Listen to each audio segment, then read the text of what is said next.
Hello, word nerds and healing hearts. Welcome back to Language Lab, where we turn everyday chats into vocabulary treasure hunts. Yes, and in today's episode, we are diving deep, or as I said in the previous episode, deeping dive, whatever you want to choose.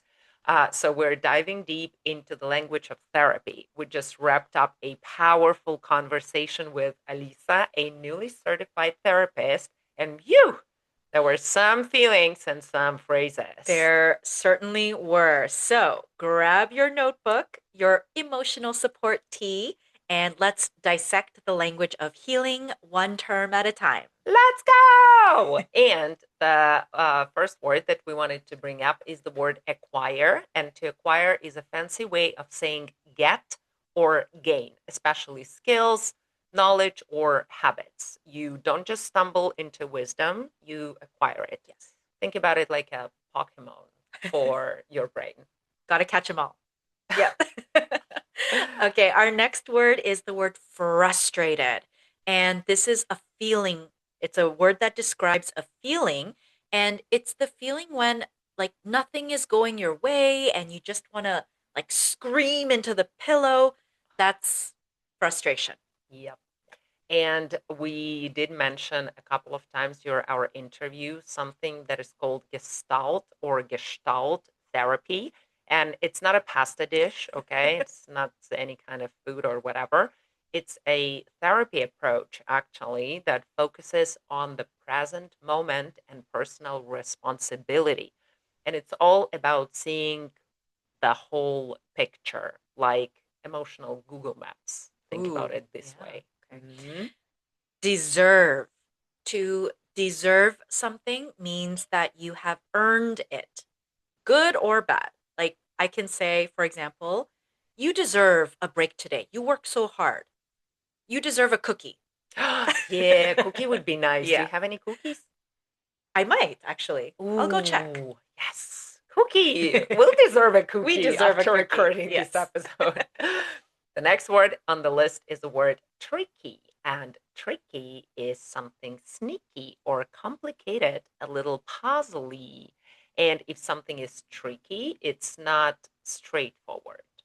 Like therapy feelings, often tricky. Tricky. Yeah. Mm-hmm.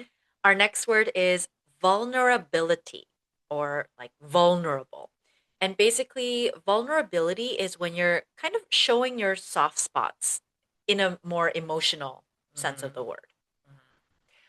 The next word is practice, and it's a noun, and we use this word in a professional setting. So, in a professional world, a practice or to practice is where a professional works, actually starts practicing what they've learned in their field. Field. Yeah. So, like a therapist in the office, a teacher in the classroom, a Doctor. doctor, a lawyer in the courtroom. So, it's not like a grammar or soccer practice. Yeah, different words. Yes. Hmm. Next, we have the word ambition. And ambition is kind of like this inner drive that just tells you, like, go get it. You can do it. Whether it's like, you know, being ambitious and going out and becoming a therapist or, getting out of bed before noon on a Saturday. I need a lot of ambition to do that sometimes. Yeah, I love it. The inner drive. Yeah.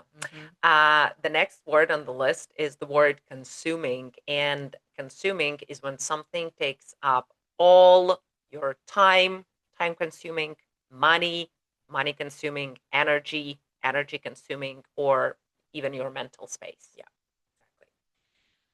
Worth it. It's worth it. And this is a phrase that, we say when something is hard, but you get good results from it. So, for example, opening up and talking about my past in therapy was tough, it was difficult, but it was worth it. Yeah. Struggle. Ooh.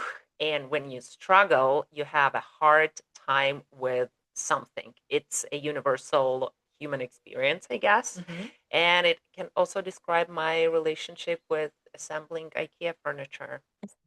It's a struggle, That is constant struggle. truly a struggle. Yeah. Okay, we have the word inflamed. And inflamed is usually about your body parts that become like red or swollen or sometimes itchy due to like an injury or some sort of an infection. And we used it in a word combination, inflamed appendix. So a little bit of anatomy here. So appendix is that mysterious organ that can get inflamed for a reason or no reason at all, Mhm. actually. It can be removed. You will continue living your life as a normal person. And I guess that nobody actually knows why we need it.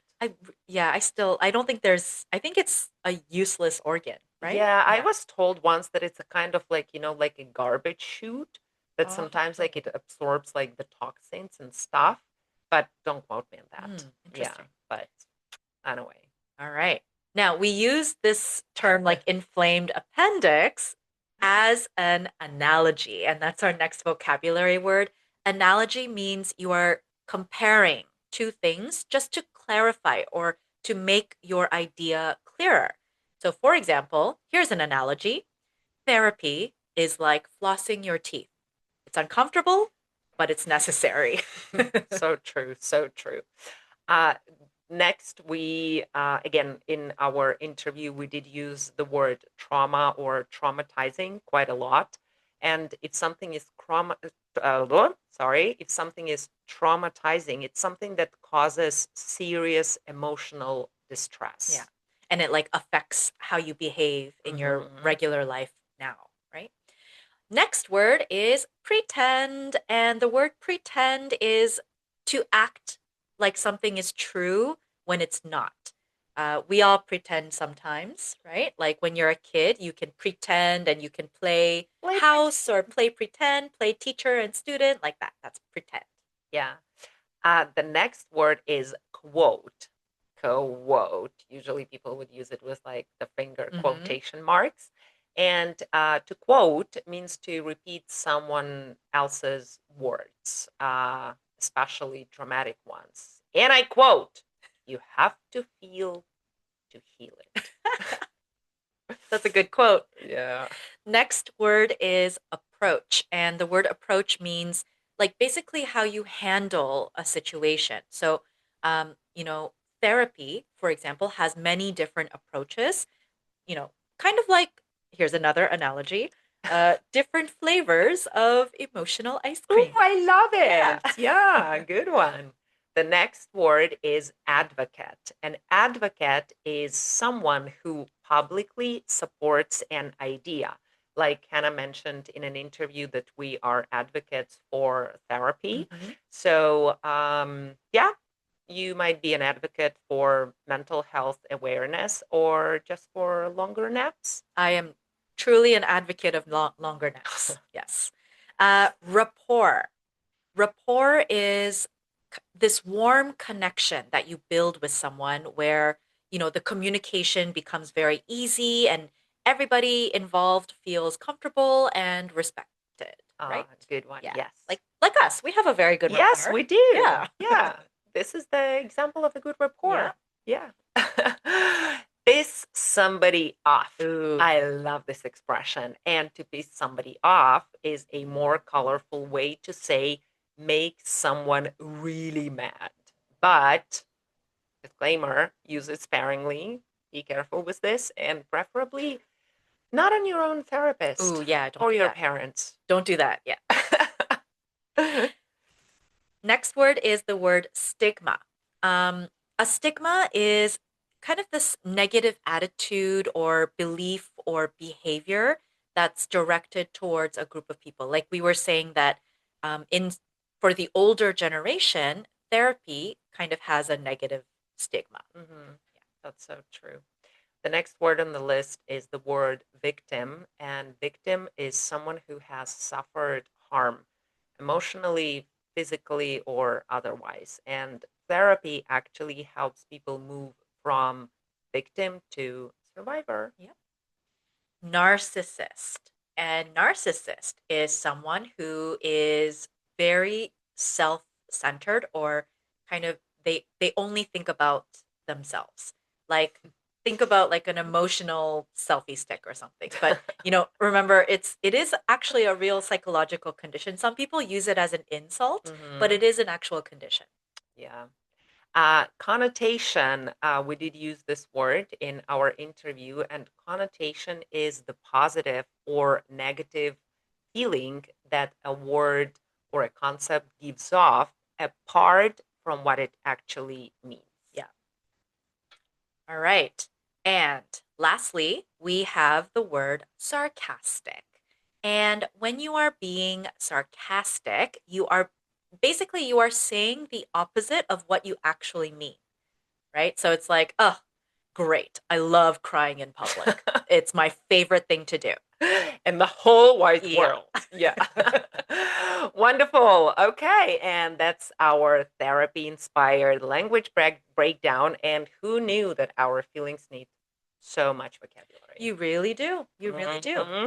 And after you are done crying over your past traumas or scheduling a session with a therapist, don't forget to check out the worksheet.